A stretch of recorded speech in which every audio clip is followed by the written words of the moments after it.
Ladies and gentlemen, good evening and welcome. My name is Lieutenant Michael Steele, and it is an honor to be the Master of Ceremonies for tonight's event.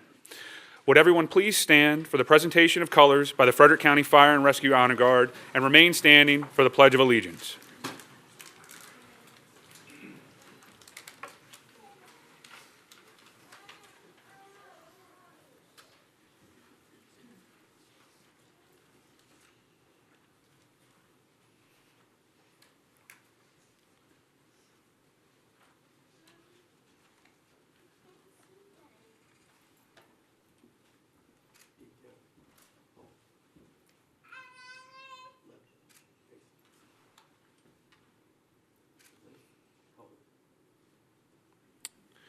Before we start the pledge, I would like to bring in the class.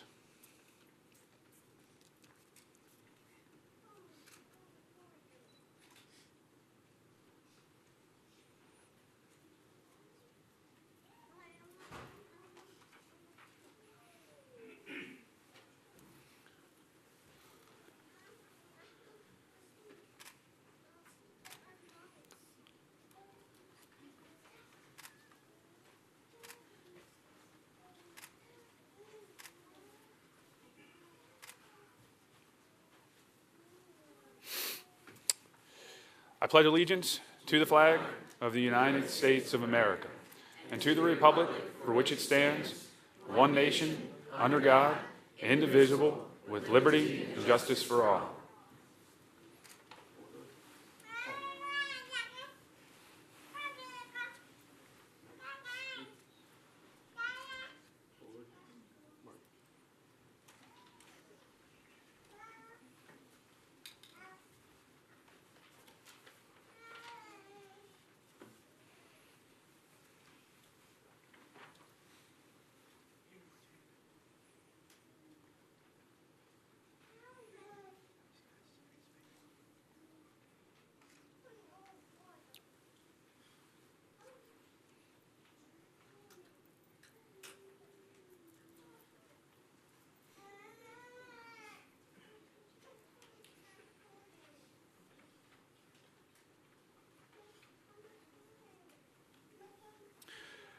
Please be seated.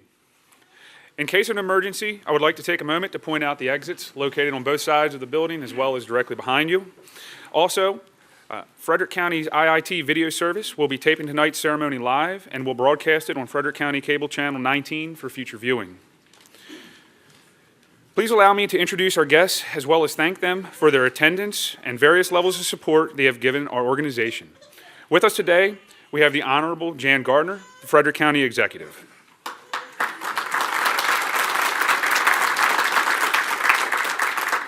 Next to her, we have the Honorable Bud Otis, President of the Frederick County Council.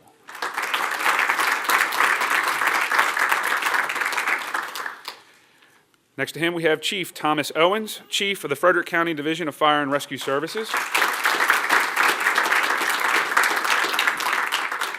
Deputy Chief Chip Jewell, the Director of Fire and Rescue Services.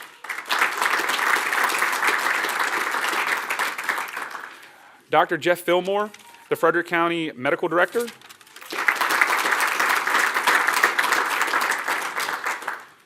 Deputy Chief Tom Coe, the Frederick County Division of Fire and Rescue Services. Deputy Chief Steve Leatherman, the Frederick County Division of Fire and Rescue Services. James May, the second Vice President of the Frederick County Volunteer Fire and Rescue Association and Chief of the Urbana Volunteer Fire Department. We have Assistant Chief Louis Powell from the Graceham Volunteer Fire Department. Lieutenant Matthew Bowles from the Newmarket District Volunteer Fire Department.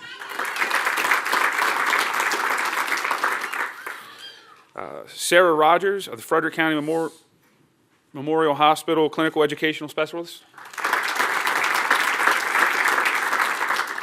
Pete Fiacos, the EMS Education Manager of the Maryland Institute for Emergency Medical Services System. And that's it. That's here. Special thanks goes to Raymond Barnes, the Chief Administrative Officer of Frederick County Government, the Frederick County Division of Fire and Rescue Services Honor Guard, the Frederick Memorial Hospital, the Maryland Institute for Emergency Medical Services System, Frederick Community College, Shock Trauma University of Maryland Medical Center, the Meritus Medical Center, the Fort Detrick Cyber Security Training Center. All those people were integral in getting the program off the ground and helping us through it. Ladies and gentlemen, it is my pleasure to introduce the Honorable Jan Gardner, Frederick County Executive.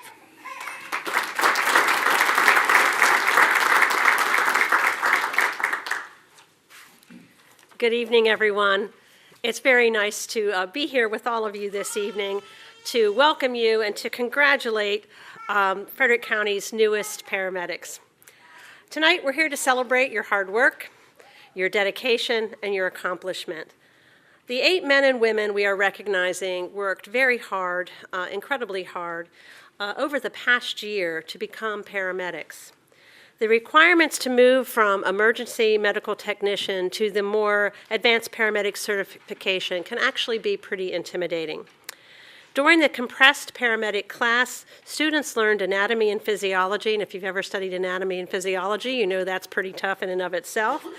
They had to learn legal and ethical issues, pharmacology, medical math, and much more. In addition to the classroom time, they logged hundreds of hours of clinical time at the hospital and completed a field internship on a medic unit. So they completed over 360 hours of lecture, more than 225 hours of class lab work, 375 hours at a hospital, and an average of 540 hours in the field. The entire process took more than 1,500 hours. That is 10 times as long as the typical EMT course. On top of that, students had to pass 6 different tests, so they had to pass those 6 tests before they could take the final exam. These 8 individuals, and I have all of your names here. I'll try to connect the names to the faces. Emily, Gemma, Laura, Michael, another Michael, Scott, Rachel, and Kenneth. They not only met all of these requirements, they also passed the rigorous national certification exam. And what's most impressive is they passed it on the first attempt, all 8 of them. Now, to put that into perspective, in Maryland, 7 out of 10 people pass the exam the first time they take it, or about 70%. Nationally, the rate is slightly higher at 75%. This class tonight has a first-time pass rate of 100%. Again, that's quite impressive and really speaks to your hard work.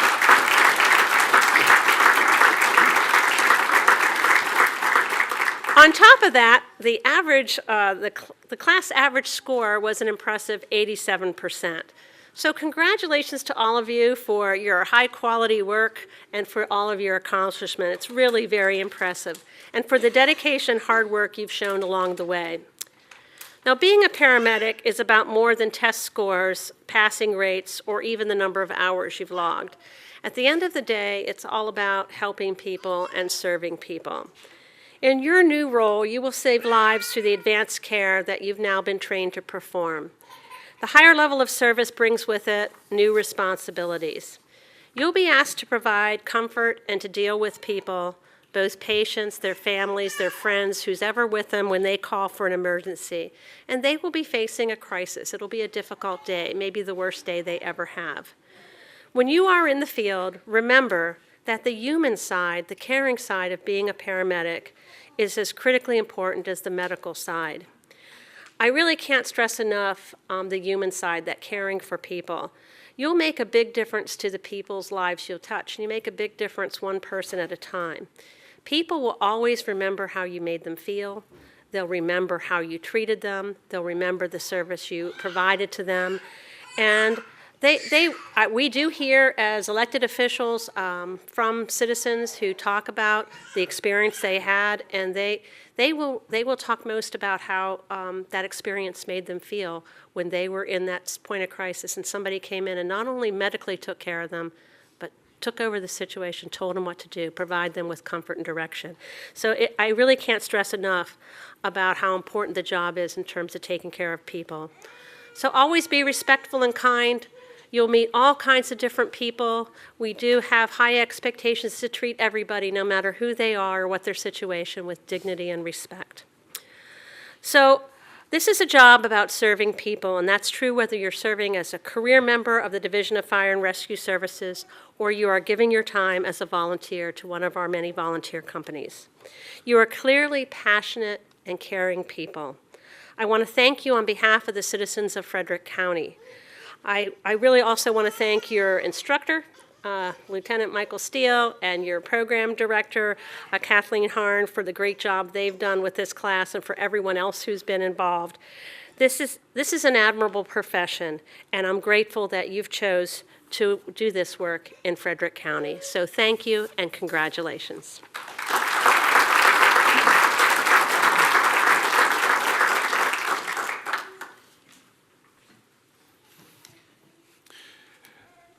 Thank you for that. And now I would like to invite the Honorable Bud Otis, President of the Frederick County Council, up for a few remarks.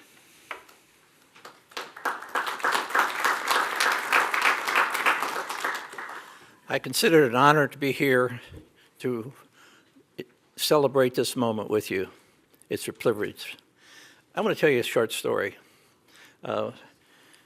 My wife loves flowers, so when we built our home in Middletown, I put a lot of flower gardens in for her. She was working out in her flower garden on a very hot day, and it overwhelmed her to the point that she went in the house and was sitting in her bathroom at the sink, and she called me. She said, "I don't feel well." Fortunately, I just left Winchester Hall and was on my way home. I walked in the house, went to her location, and she was almost rigid. She was so dehydrated. And I said, "Sweetheart, this is beyond me. I've never called 911, but I called." And the Middletown folk were there within about 5 minutes. And the lady on the 911 call told me what to do. She said, "Lay her on the floor and make sure she has regular breathing." So I laid her on the floor. I laid on the floor with her, with the phone between us, and I coached her in breathing as the 911 operator talked to me. You don't know how happy I was when two paramedics walked into my bathroom and found us laying on the floor. And they said to me, "Get out of the way," which I was glad to do. And within 30 seconds, they had an IV in her. And they had their gurney, and they took her in the ambulance to Frederick Memorial Hospital. That was a very sober moment for us. We never had an experience like that. I've never had to call 911. But I want to tell you, when you come through the door and you're dealing with us in a situation like this, you're angels. You're doing God's work. Because it is so important to the person who's going through that. I met my wife when she was 15 in high school. So we've been longtime buddies.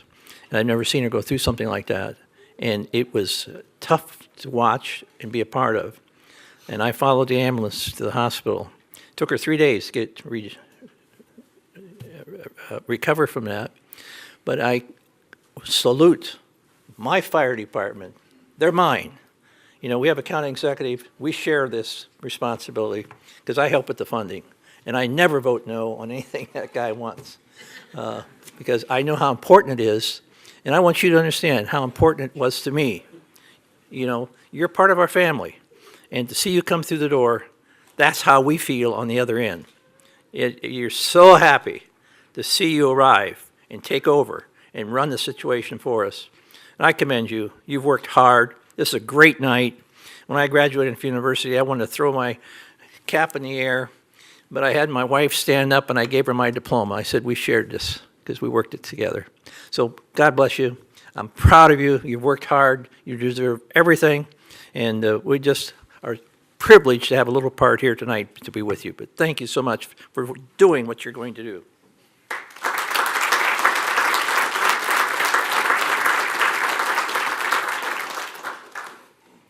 Thank you, sir.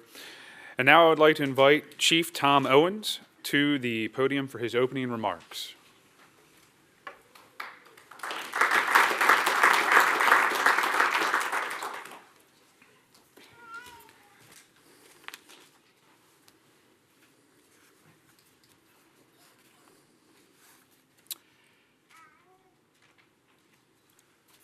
Well, good evening.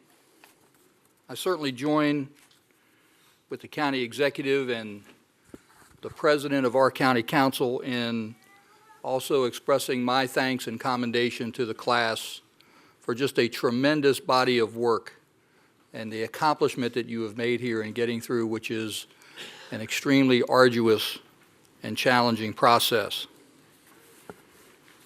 Had a kind of an interesting moment not too long ago where a paramedic was exchanging text messages. You know, we don't talk to each other anymore. We got stuff. And they were texting with a relatively new acquaintance who had learned that the person they were chatting with was a paramedic. And they said to the paramedic that they themselves had often thought of becoming a firefighter or a paramedic, and then they asked, "What do you make?" The paramedic replied, "What do I make?" Said, "I make holding your hand seem like the biggest thing in the world when I'm cutting you out of an overturned vehicle. I make time stand still when I'm reviving a family member rescued from a house fire. I make those annoying sirens seem like angels singing when those sirens are for you. I can make children breathe again when they stop. I can help your parents survive a heart attack. I make myself get out of bed at 3 a.m. and rush to save people I have never met. I put myself in harm's way to save a life, many times at the risk of losing my own. What do I make? I'm a paramedic, and I make a difference." The medic then asked the new friend, "What do you make?" And there was no reply. Those of us in the fire and rescue service understand that you are here to make a difference, and there is no greater testimony to that fact than to recognize your desire to increase your ability to help others by pursuing your certification as an advanced life support provider. Let me add my congratulations to each of you for your successful completion of this program. Paramedic training is without question the most intensive and academically challenging training program you can attempt in the fire rescue service.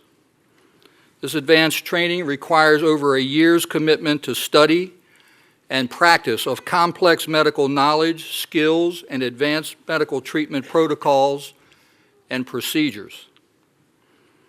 Throughout this program, each of you has displayed an incredible drive, a determination and dedication to increase your ability to provide life-saving care to our citizens as you go forward, and I have no doubt that you will do just that. Let me also acknowledge the families that are here.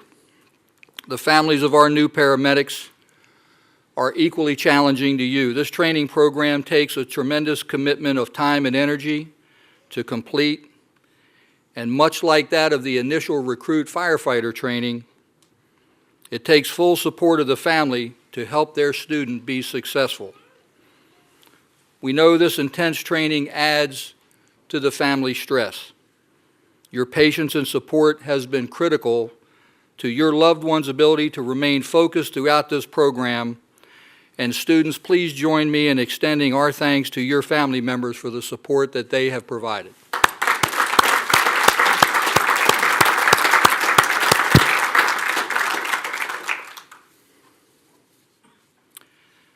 Frederick County Fire and Rescue is a very active EMS agency, and providing emergency medical care is the majority of the work that we do.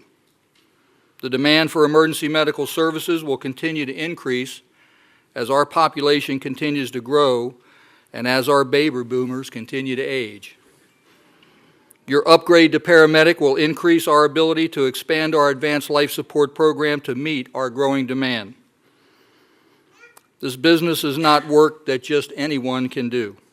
It takes a special type of person to engage in the fire rescue services, and those that rise to the paramedic level are people of the highest caliber. You are smart, you are confident in your knowledge and skills, and you have the ability to command the crisis with laser focus on the precise actions needed to save lives. That is who you are.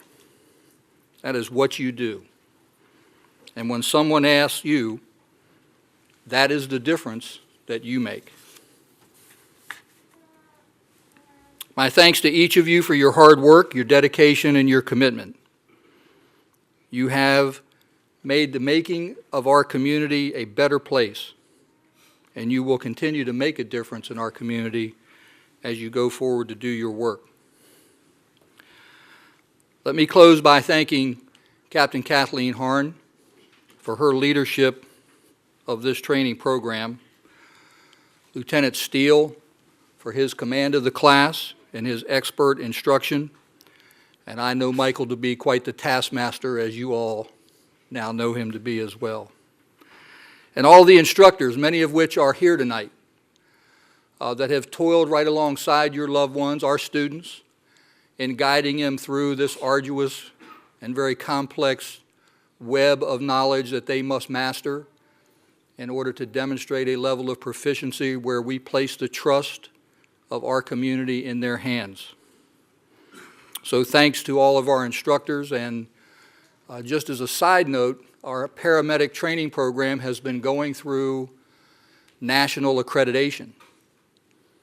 This is a high level of accomplishment of meeting a very wide range of national standards of competency in our educational programs, and this is the first class to be trained under those protocols. So in addition to our staff guiding these students to their certification, they've also done it in a way to meet the full accreditation requirements. So Captain Harn and your staff, my compliments, and well done.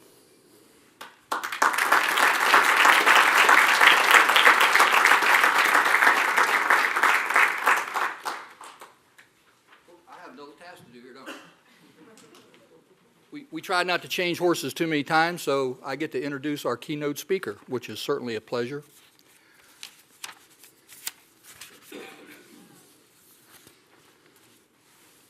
You were introduced to our medical director, Dr. Jeffrey Fillmore, and he will be our keynote speaker. Dr. Fillmore has been the medical director of the Frederick County Division of Fire Rescue Services for the past 32 years. He has an undergraduate degree as magna cum laude from Brigham Young University and graduated from the University of Utah School of Medicine. Dr. Fillmore retired from Frederick Memorial Hospital after 35 years of service in the emergency department. And currently, Dr. Fillmore is a MIFRE ALS medical director as well as a MIMS Region 2 medical director, and has the distinction of being the longest serving medical director in the state of Maryland. Dr. Fillmore's hobbies include skiing as well as traveling and visiting his 5 fabulous children. He is fluent in 5 languages. Not sure which one he's going to speak here tonight. He has served for 15 years the Frederick chapter of the Boy Scouts of America, in addition to completing numerous years of medical missions in underdeveloped countries. Folks, it's my pleasure to introduce and bring Dr. Fillmore to the podium, and believe me, he is an absolute treasure to our fire rescue system, and we look forward to many more years of great service under Dr. Fillmore's tutelage.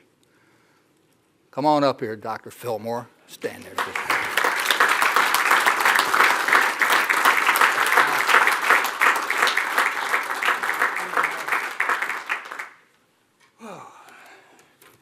Yeah, let's keep it in English tonight, right? I think that suits me.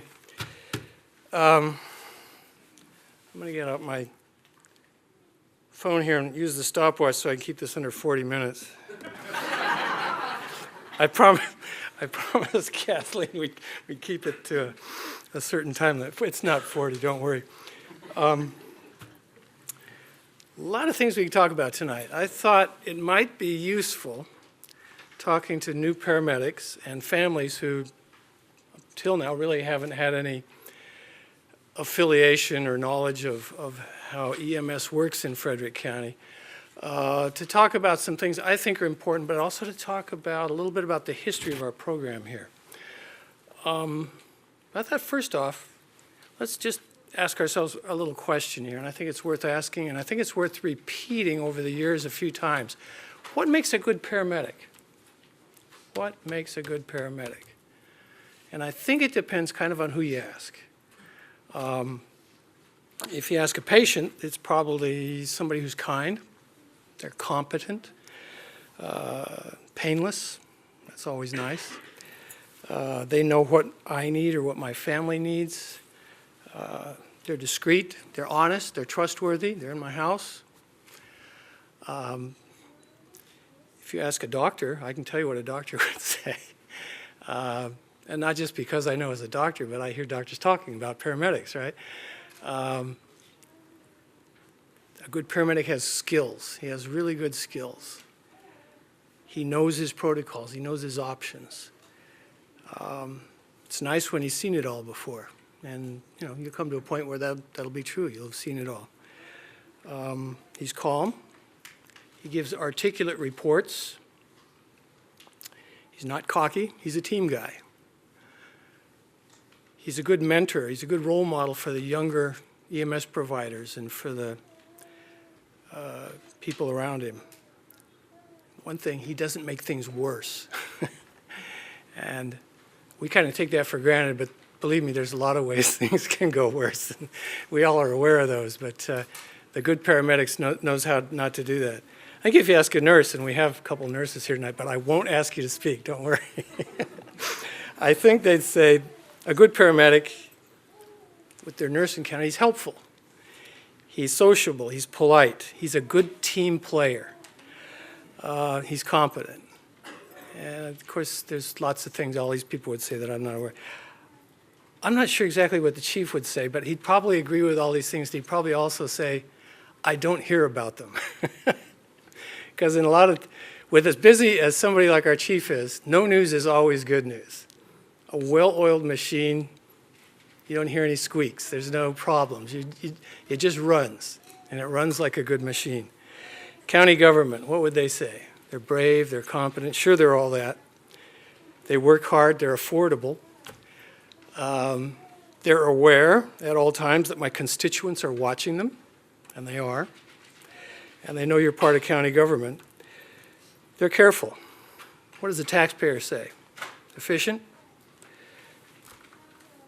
They're there when I need them. I think that's what Bud was saying a minute ago. You're there when you're needed. That's really what our county population really needs, is they need you to be there when you're needed.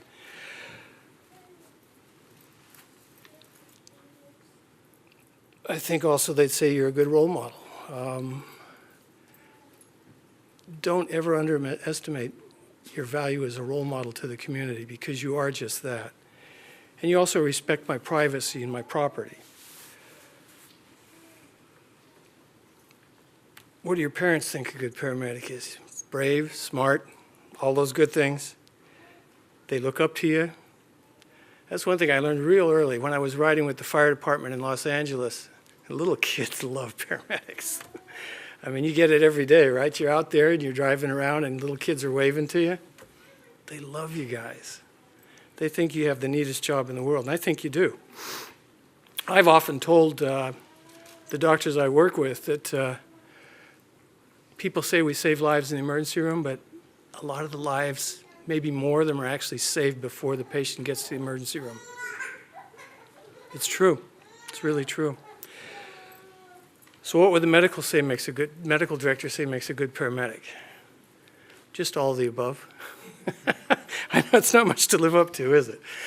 But I don't think you expect anything less of yourselves. I think it's a lot to expect, but I know you all want to be that guy or that gal. You want to be that wonderful, perfect role model paramedic, don't you? I know you do. So be that man, be that woman. You can do it. You will do it. How many of you feel like we've taught you absolutely everything you need to know to succeed as a paramedic? No? No yeses? Well, don't feel bad, because if you do, we'd have to have a one-on-one meeting, wouldn't we?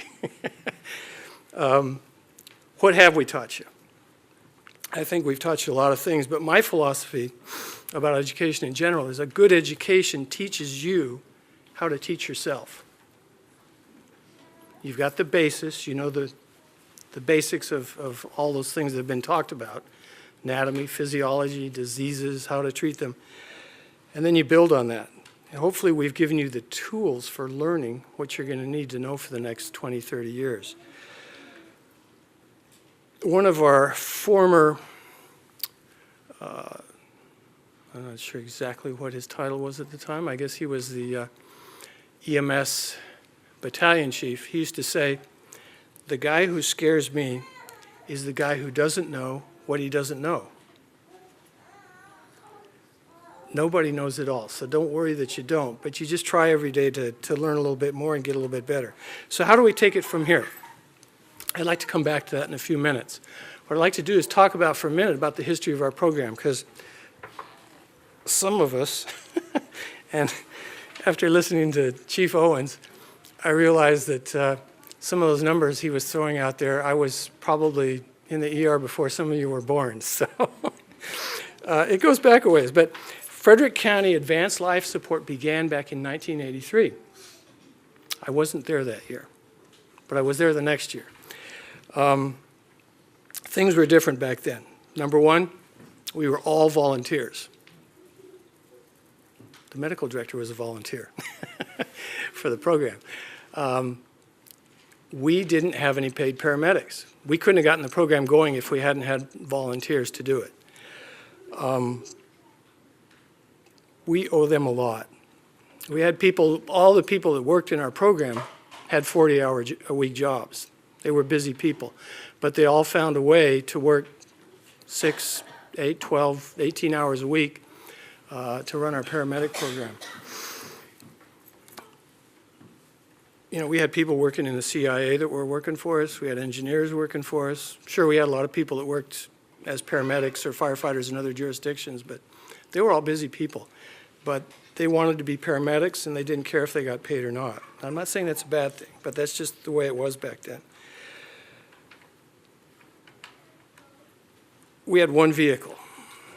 So when you were on the medic unit, everybody knew where you were because there was only one vehicle. We didn't have every station or all over the county different medic units being run by different crews. It was just one vehicle. Covered everything from Emmitsburg to Brunswick and Point of Rocks. All the calls were you. When you were on duty, all the calls in the county were yours for 6 to 12 or how many hours you worked. We didn't see quite as many people back then, but still, it was busy. It was busy. That being the case, we had people that worked elsewhere as professionals. They worked PG County, Baltimore County, Montgomery County. They'd come up here to work a shift because they knew if they worked up here, they'd see a ton of patients. They'd go through so many protocols in a shift that they would keep their protocols fresh all the time.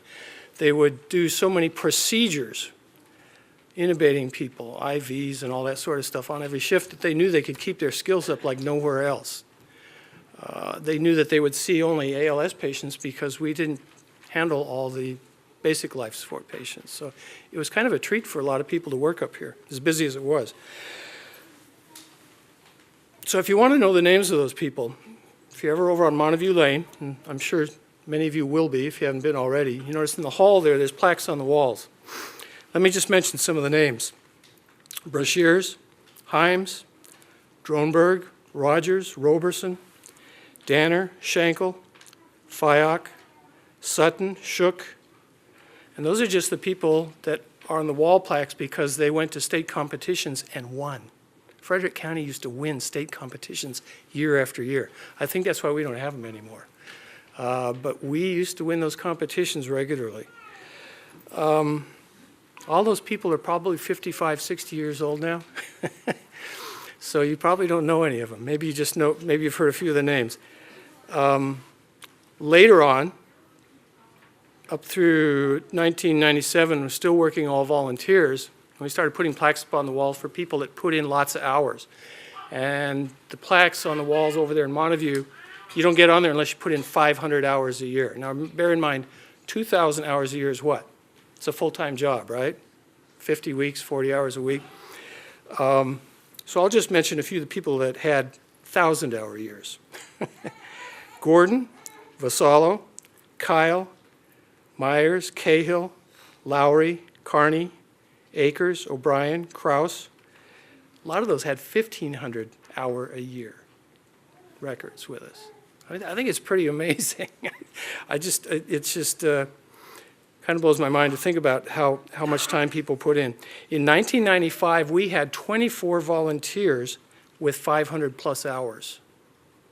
That's a lot of volunteer time.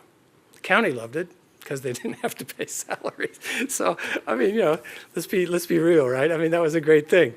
But eventually we got to a point where we realized we had to cover some shifts and we had to hire some people. So back in 1997, we started hiring people. Now, some of these names you might know. Adams, Gordon, Rinker, Noose, Fortney, Cole. Those were our first paid paramedics. Mostly covering nights, I think, at first. There's a lot. So there were a lot of drawbacks back then.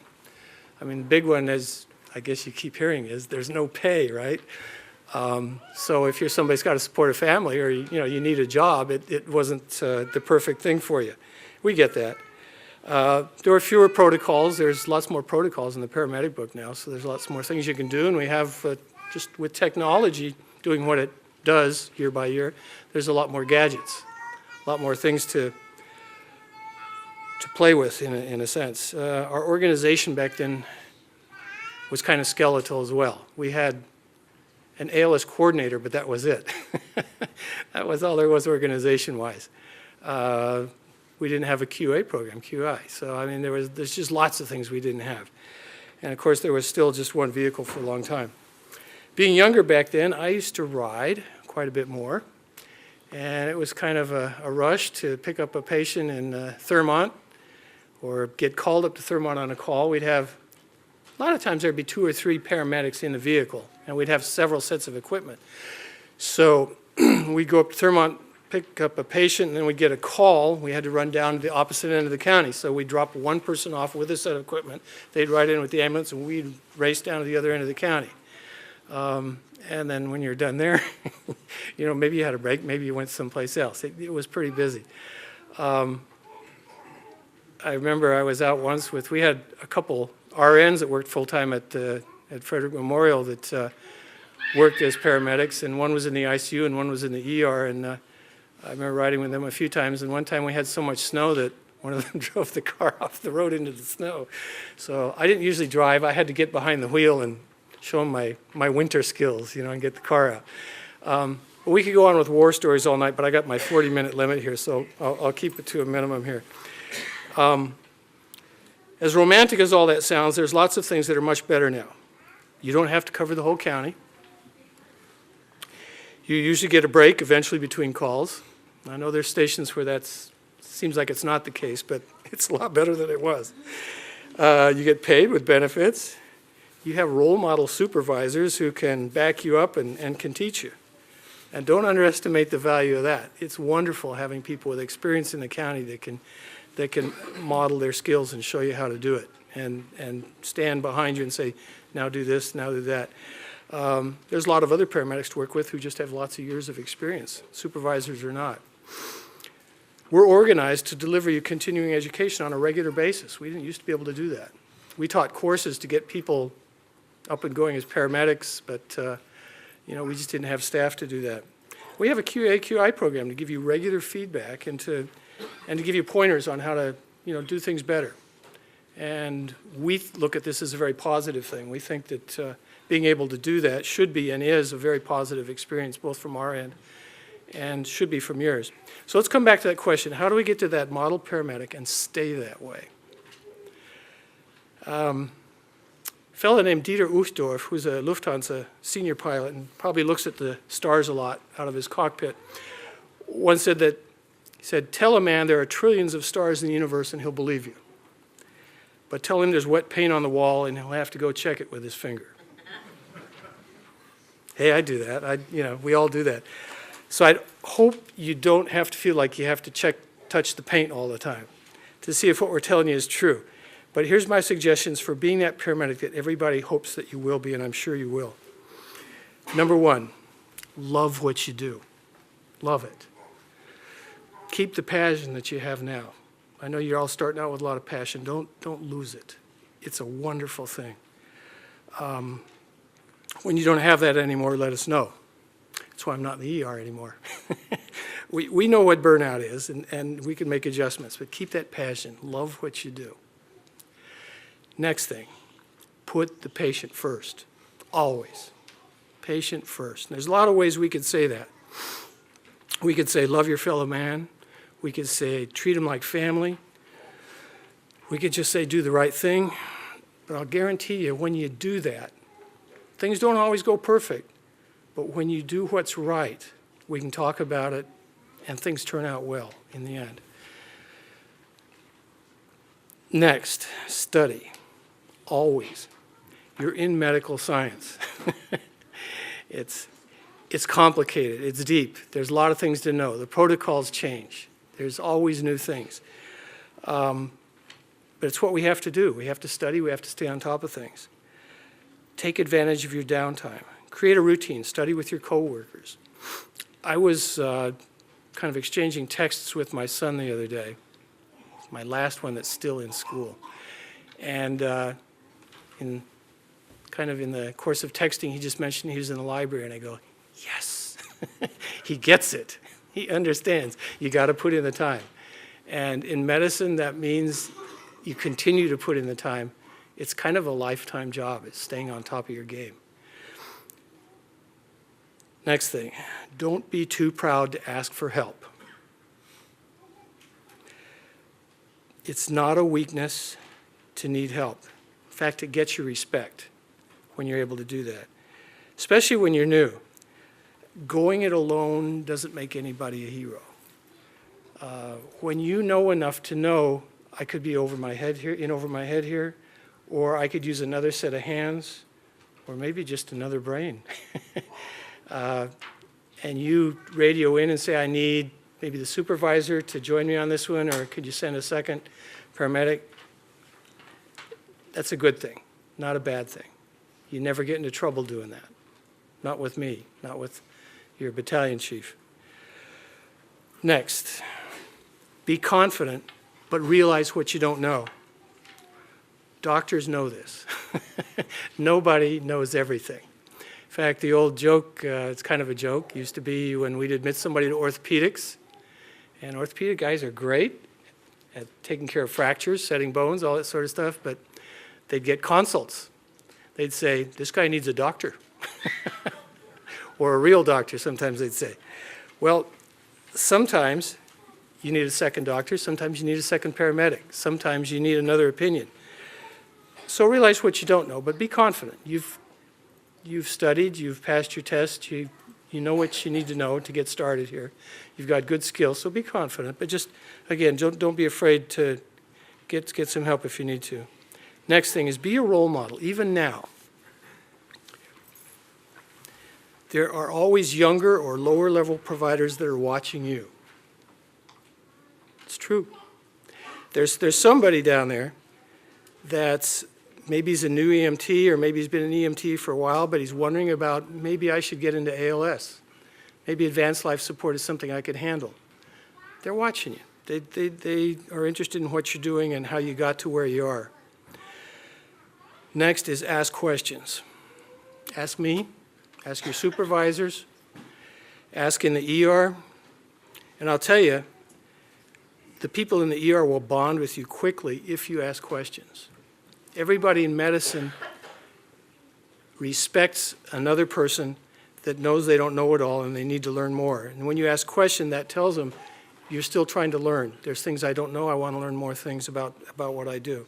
So ask, what happened to this patient after we left? Or when you took care of this patient, or when you listened to them, what did you hear? What happened when the patient went to the cath lab? Getting follow-up is important. That's what makes medicine. Medicine is, in a sense, it's kind of like pathology. You don't know exactly what happened to somebody, but the pathologist tells you. Well, when you come into the ER and you ask questions about a patient you had earlier, then they can tell you, and then that gives you the feedback. You go, okay, I saw this, I listened, I heard this is what happened with treatment, and this is how it turned out. So now you know how things work. That's the way that works for you. So just make a habit of doing that. Next is don't be lazy. And I don't want to dwell on a negative thing, but time is cruel. And if you do this long enough, you're going to have some days when you're tired, didn't get enough sleep, something's rubbing you the wrong way, and you're tempted to not do things like you normally do for various reasons. Maybe it's end of shift. But just coming back to the idea of just doing the right thing.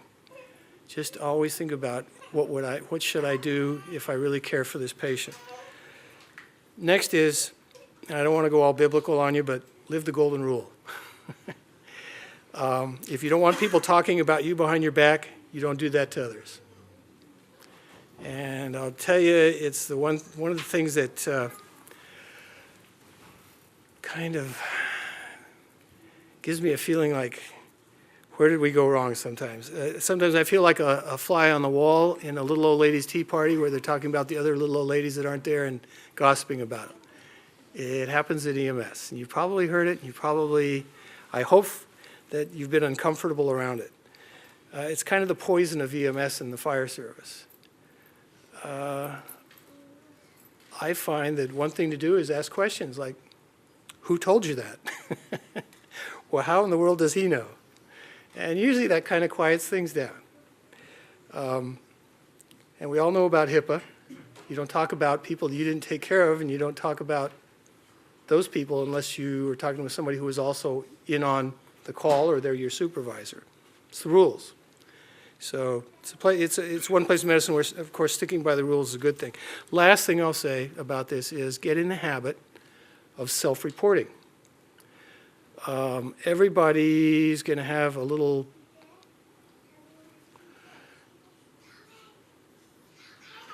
lots of terms we could use. In French, they would say, an angel went by. And it means you forgot, you just had a little blank and didn't remember what you were supposed to do, or something just didn't occur to you the right way. If that happens to you, don't get in a dither. Just call your supervisor and say, this is what happened, and I'm just telling you so that there's not a question about it later. And I'll tell you right now that those are the cases that come before QA, QI, and when I say come before, it may simply be that someone reports it to the QA officer. They may ask your supervisor or Mike Cole or me what to do about it, and we usually find that since you self-reported, since you're aware of the problem, since you're not someone who's a habitual problem, that we'll talk about it, and maybe we'll do a little retraining, but that's usually where it ends, usually always. So just get in that habit. It's a good habit to be in. So that's all you have to do. Every once in a while, just ask yourself, am I still willing to respect my patients and coworkers? Am I willing to help out whenever, wherever, no matter what my assigned role is on a given day? Am I ready and glad to teach in any and every situation? Am I resolved to study regularly, maybe compulsively? Do I love my fellow man? And so on. Perhaps these are questions that would have been better asked a year ago before embarking on this journey. I suspect, however, that those people that might have not been able to answer those questions well or not with us, that the winnowing process of going through your class has kind of brought the cream to the top. I think that's generally the case, and I think it's certainly the case this time. Now you have a better context, though, and the questions are worth asking, I think, at regular intervals. I think it's a good habit.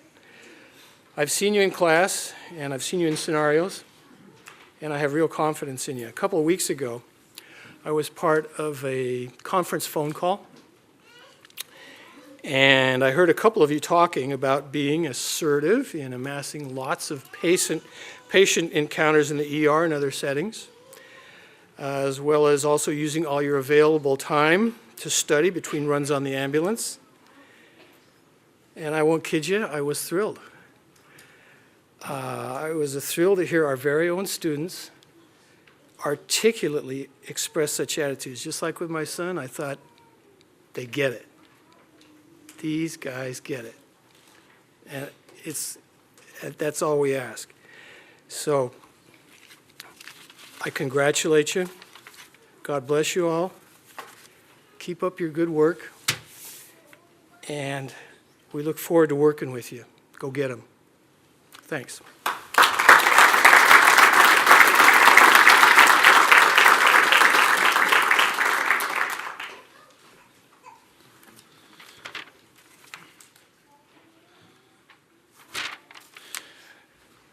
Thank you for that, Doctor. So at this point, I guess it'll be my turn to give a little bit of speech. I think it's probably only fitting that the last time I get to address the class, I address it the same way we would start every class day. I'd walk in, I'd look at them, I'd smile and say, "Morning, class." We'd be on our way.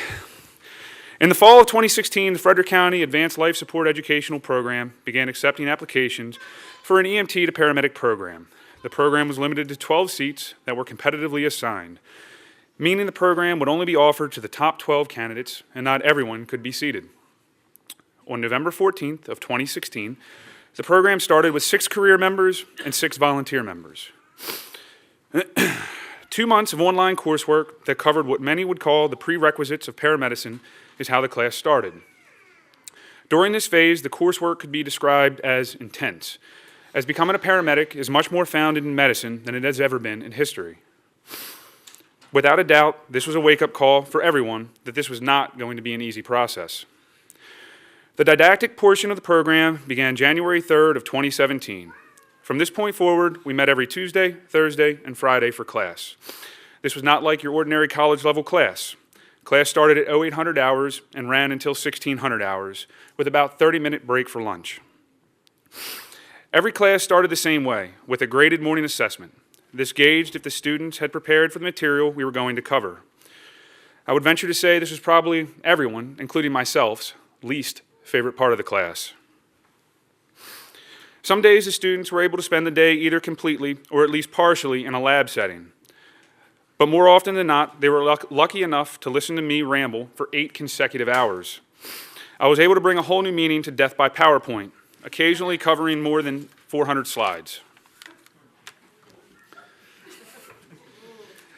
Our first hurdle as a group came with pharmacology and medication math. This part of the program caught many people off guard. We covered basically every group of medications. Mind you, at this point, these students had very little knowledge other than what was presented to them in a book.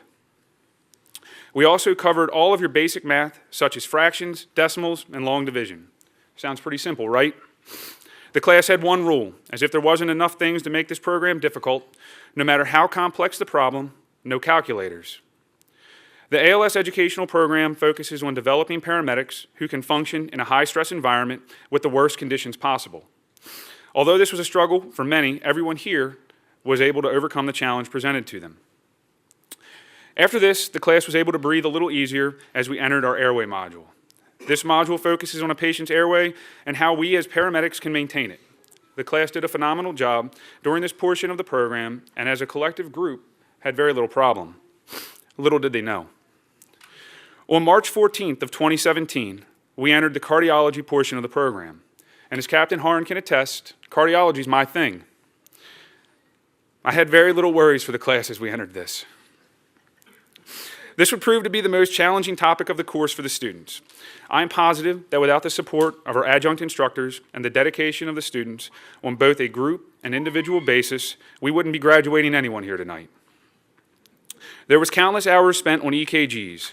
And for those of you who do not understand them, an EKG can be described as a fingerprint.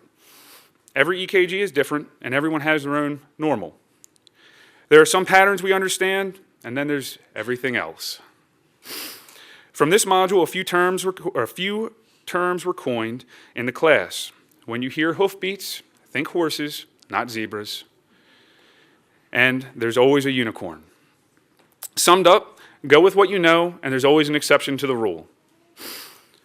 Although this portion of the class was difficult at best, the 8 in front of you were able to push through and be successful. From here, the class spent time on obstetrics and pediatrics, where they focused on the special challenges that this patient population can present with. Moving from OB and peds, the class transitioned into your medical emergencies. This is where they learned everything from how to deal with a stroke to how to treat GI problems. From this, we transitioned into the final didactic portion of the class, trauma. The class was able to perfect their treatments for those who were suffering the most serious of injuries. At this point, the class stopped meeting and finished the final portion of the class, operations, online. On September 1st, 2017, the 8 students successfully passed the class's final written and psychomotor exams. So why are we 3 months later just now doing the graduation? At this point, the class entered their field internship. During this phase, the students spent 40 hours a week being evaluated on medic units in the field and gaining valuable pre-hospital life experience. The remaining 8 hours were spent at the academy getting the paramedic student ready for their national registry exam. In order to become a paramedic, the student must not only pass every test that the Frederick County Advanced Life Support Educational Program provides them, but they must also prove themselves to an independent evaluator who represents a national agency, as well as pass a national certification exam. On November 20th, 2017, the 8 students in front of you passed their national registry psychomotor exam. And only 2 days later, on November 22nd, 2017, the class overshot all expectations, and everyone passed their national written certification exam as well. This class could not have been a success it was without the unwavering support from everyone involved. I would like to take a second to recognize those who supported the program from a management perspective, as well as adjunct instructors. This class wouldn't be where it is without the support of the county executive. She was with us from the day one. It didn't even get off the ground without her approval. So a lot of recognition needs to go there, and thank you for that.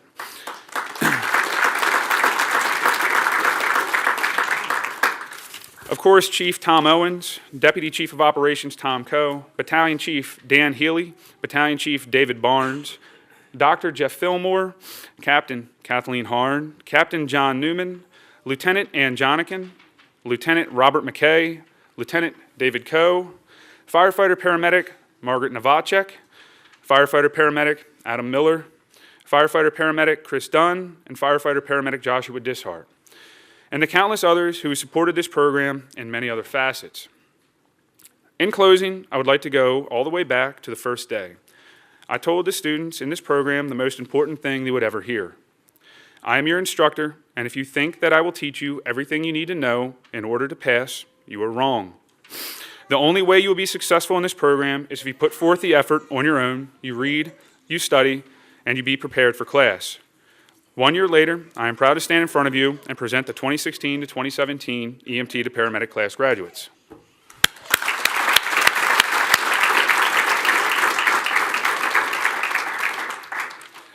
Just like every class, we keep grades and we keep scores throughout the entire program. And throughout this program, there was a pretty heated battle for valedictorian. They didn't know they were involved in it. But throughout the class, there was a pretty back and forth as to who was going to get to be up here next. But I'd like to introduce the valedictorian of the class, firefighter, soon to be paramedic as well, Michael Hussle.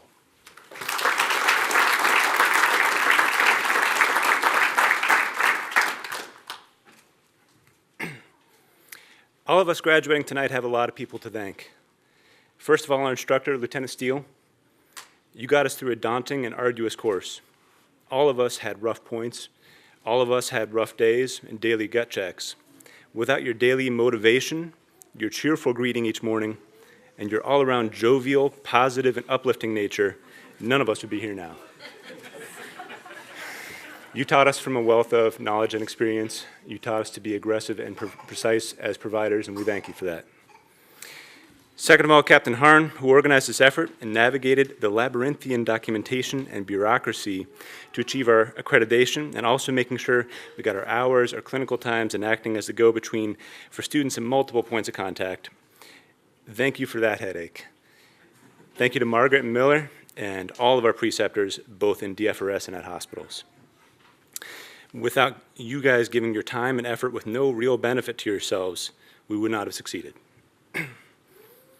Third, we have each other to thank, and I know in my case, I have fellow classmates to thank. The support, encouragement, help, and even commiserating that I received along the way from fellow students has been priceless. It's been a very long, hard year, and I'm happy to be on this side of it, on this side of the whole challenge, looking at my fellow paramedics. Finally, and most importantly, we have our families to thank. The sacrifices demanded by the class schedule and workload have also been sacrifices made by family. The stresses have been your stresses, so this celebration is also yours. You have helped us get where we are now, and we thank you.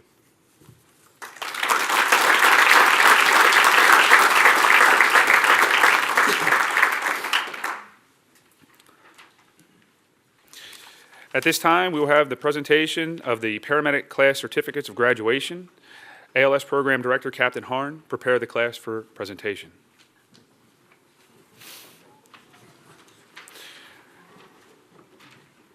Chief Owens, County Executive Jan Gardner, Council President Bud Otis, Dr. Fillmore, Deputy Chief Chip Jewell, Deputy Chief Coe, Deputy Chief Leatherman, and Vice President May will be presenting the graduation certificates, as well as the proclamation from the County Executive.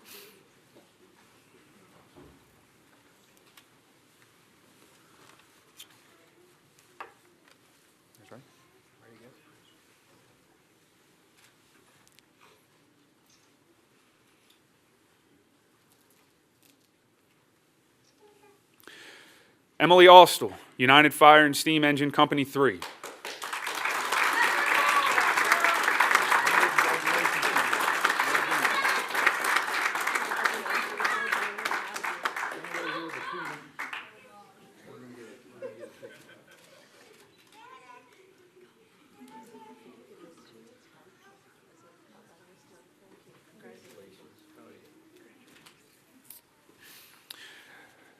Gemma DeStasio, Frederick County Division of Fire and Rescue Services.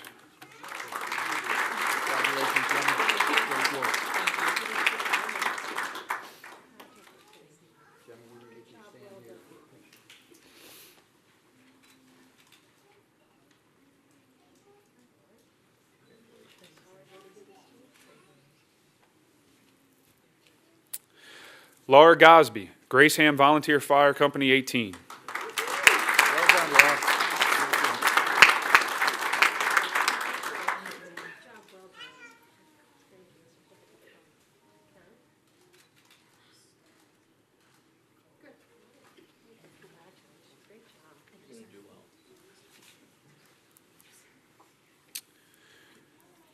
The valedictorian, Michael Hussle, Frederick County Division of Fire and Rescue Services. Outstanding work, Michael.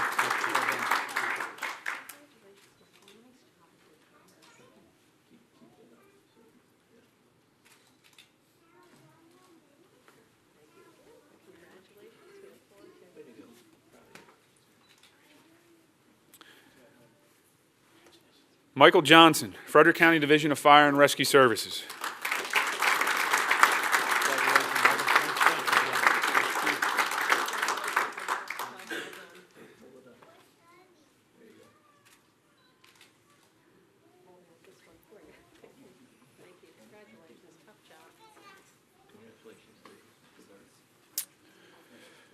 Scott Padua, Frederick County Division of Fire and Rescue Services.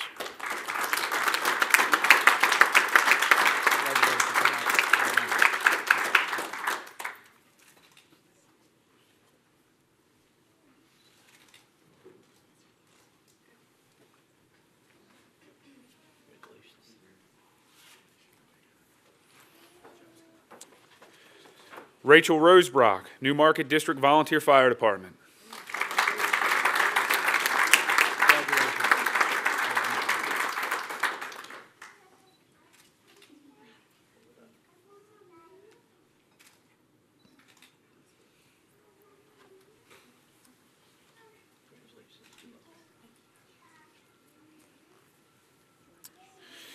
Kenneth Solers, Frederick County Division of Fire and Rescue Services.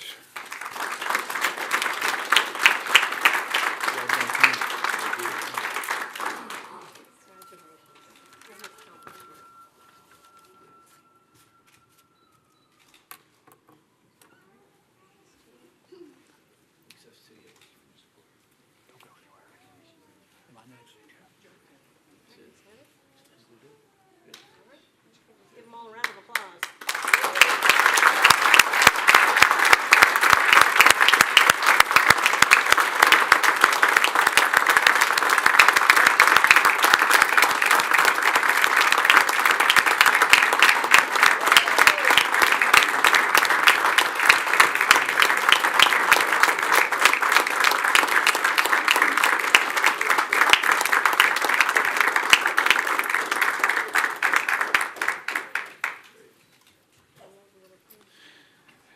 If everybody would like to have a seat, I'd like to keep Chief Owens up here and have his final closing remarks.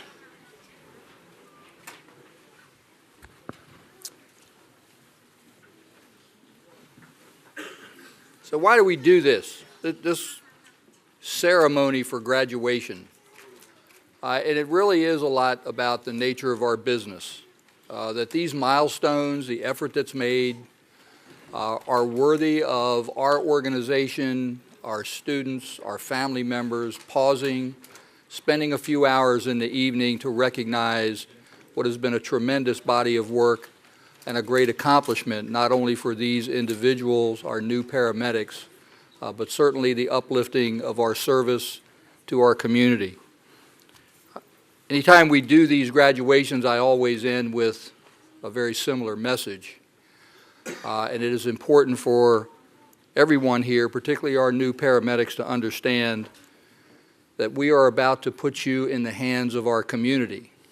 And this is a business that is dependent upon maintaining the public trust.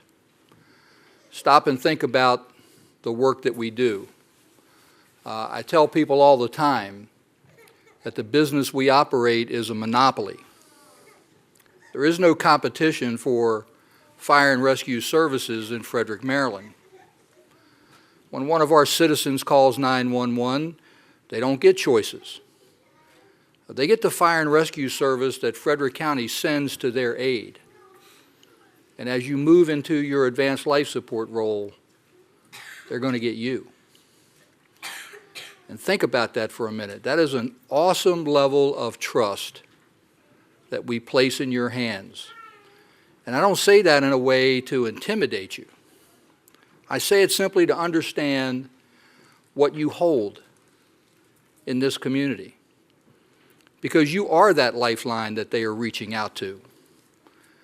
That means that when you come to work, or our volunteers that are graduates to here, when you're on duty riding that medic unit, you must be in a constant state of operational readiness and to be at your very best every time you're sent to the aid of one of our citizens that's in need. And it really is that simple. It's not easy, but it's a very simple idea of how we hold the public trust. I was at the Maryland Association of Counties. Chief Jewell and I did a presentation, and I said very simply, there is no 912. Okay, it's 911, and you're it. So the idea that we put our community in your hands is very real, it's very tangible, and it's something that I know each of you, with the tremendous effort that you made, will embrace. So I thank you for stepping forward, for being that person. As Dr. Fillmore said, I am that guy, or I am that gal. I am the person that you want to send into our community when they call for help. And I believe that because I've had the opportunity to watch you as you've moved through this training program and know exactly the mettle that you've demonstrated in your ability to handle this work. So I thank you for that. I thank you for your effort. I congratulate you on your accomplishment and a job well done. Ladies and gentlemen, let's give them a recognition one more time.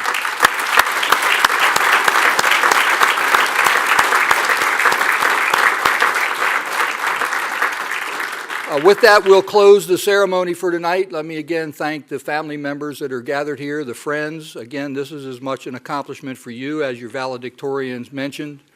It takes the whole family to help support a member of our service through this program. You absolutely know on a day-to-day basis what they've been up against, and they've come through the other end, something that I know they're very proud of. Our department is certainly very proud of them, and I know their families are as well. Thank you again for coming.